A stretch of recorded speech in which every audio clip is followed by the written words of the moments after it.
오늘은 인간의 체면에 대한 이야기를 좀 해보려고 합니다. 체면은 대화 속에서 개인이 지키고 싶어하는 심리적, 사회적 영역을 의미하는데요.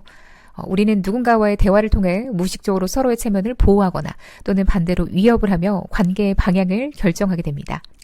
이를 대표적으로 가장 잘 체감할 수 있는 장소가 바로 SNS입니다.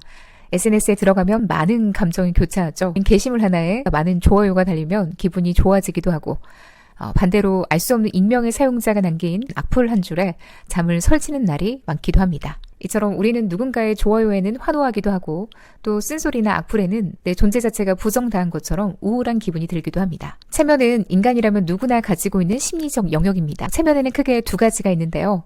정적 체면은 네거티브 페이스로 나를 그냥 내버려둬. 내 영역 안에 함부로 들어오지 마. 라는 욕구인데요. 누군가 내 게시물에 뜬금없이 개인적인 공격성 댓글을 달거나 또는 인신공격성 같은 가시돋친 말을 던지면 대부분의 사람들이 불쾌감을 느끼는 이유죠.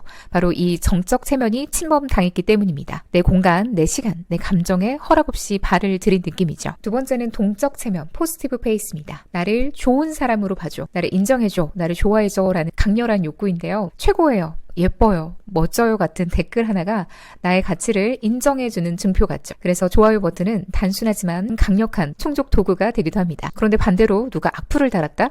이것은 이 동적 체면을 정면으로 칼로 베는 행위입니다. 너는 별로야, 너는 가치 없어. 이런 말들은 단순한 의견이 아니라 존재 가치를 깎아내리는 공격이 됩니다. 그래서 악플 한 줄이 나 자신의 존재 부정으로까지 느껴지게 되는 겁니다. 이처럼 SNS는 동적 체면에 대한 갈망이 극도로 증폭된 공간이죠. 좋아요나 댓글, 팔로워 숫자가 나를 가치 있는 인간인가를 보여주는 가장 빠르고 직관적인 지표가 되어버렸기 때문입니다. 결국 SNS는 정적 체면과 동적 체면이 가장 치열하게 충돌하고 또 가장 쉽게 상처 입고 또 상처를 주는 현대판 체면 전쟁터라고 할 수가 있겠습니다. 그렇다면 우리는 관계 속에서 어떻게 하면 상대의 체면을 잘 다루고 잘 보호할 수 있을까요? 먼저 정적 체면, 영어의 네거티브, 즉 방해물이 없는 상태를 의미합니다. 그런데 대화라는 건 본질적으로 타인의 영역에 발을 들이는 행위이죠. 여러분이 누군가에게 이것 좀 도와주세요 라고 말하는 순간 이 말은 상대방의 시간과 에너지를 빼앗는 것이고 결과적으로 상대의 정적 체면에 노크를 하게 되는 것인데요.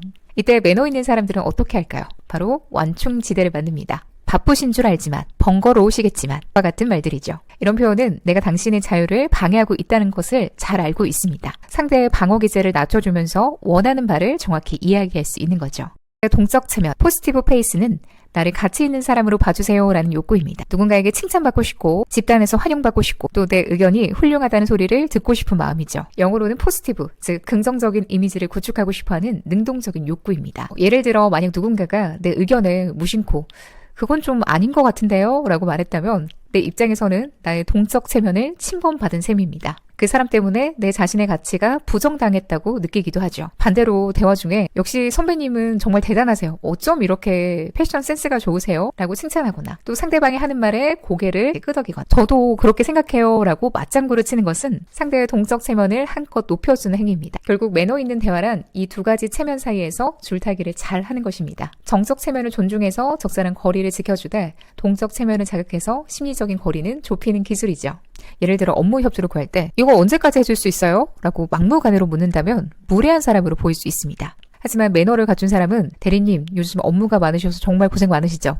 혹시 괜찮으시다면 이 건에 대해 의견을 좀 여쭤봐도 될까요? 라고 묻습니다. 상대를 전문가로 예우하면서 동시에 그의 사정을 배려하고 있는 거죠.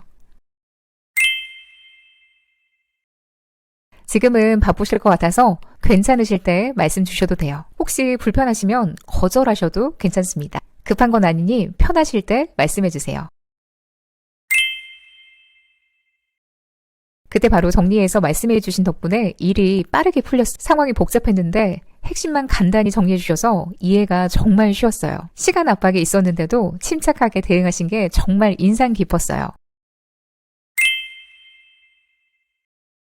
아이를 챙기느라 바쁠 텐데도 시간 맞춰 와줘서 고마워요. 오늘은 먼저 들어가도 괜찮습니다. 오늘 지루했을 텐데 내 얘기 끝까지 들어줘서 정말 고마워. 바로 답을 안 해도 괜찮아. 가격뿐 아니라 유지비까지 질문하시는 걸 보니 꼼꼼하신 게 느껴지시네요.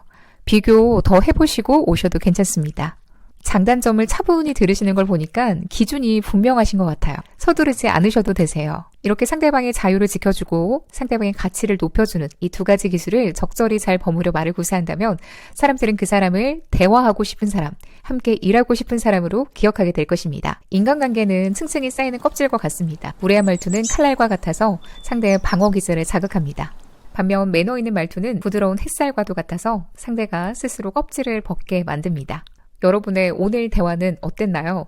혹시 나도 모르게 누군가의 영역을 침범하진 않았는지 또는 가치를 깎아내리고 있지는 않았는지 이 두 가지 렌즈를 통해 나의 언어 습관을 한번 점검해 보시기 바랍니다. 오늘도 이야기 함께 해주셔서 고맙습니다.